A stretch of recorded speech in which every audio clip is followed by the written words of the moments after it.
पूज्य श्री प्रेमानंद जी महाराज ने एक शराबी को प्रणाम किया था। एक समय की बात है, पूज्य श्री प्रेमानंद जी महाराज गंगा जी के किनारे बैठे गंगा जी की तरंगों का आनंद ले रहे थे और मन ही मन मंत्र जाप कर रहे थे। उस समय महाराज जी की उम्र लगभग 22 से 23 वर्ष थी। तभी वहाँ एक शराबी आया। वह नशे में था और उसके मुंह से शराब की तीखी बदबू आ रही थी।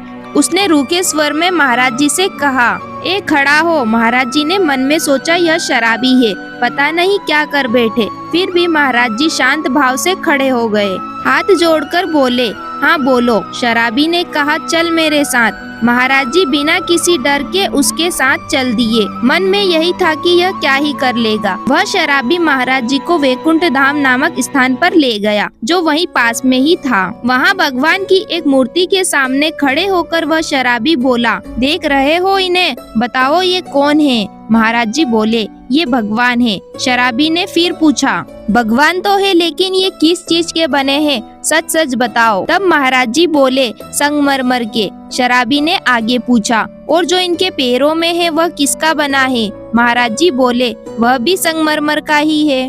तब शराबी बोला, इसको तिल तिल काटा गया है, पर यह टूटा नहीं, इसलिए वह भगवान बन गया और पूजा जाता है। और दूसरा टूट गया, इसलिए पैरों में पड़ा है। और फिर वह शराबी बोला, बाबा जी जीवन में कभी टूटना मत। यह बात सुनकर पूज्य श्री प्रेमानंद जी महाराज का हृदय कांप उठा। उन्होंने उस शराबी को पंचांग प्रणाम किया, जैसे किसी महान संत को किया जाता है। उस दिन के बाद महाराज जी ने उस बात को अपने जीवन में उतार लिया और जब भी जीवन में उन्हें किसी की गाली सुननी पड़ी, मार पड़ी या अपमान सहना पड़ा, वे उसी शराबी की बात याद करते। जीवन में कभी टूटना नहीं है। इस प्रकार एक साधारण दिखने वाले शराबी ने भगवान के रूप में आकर महाराज जी को जीवन का महान ज्ञान दे दिया।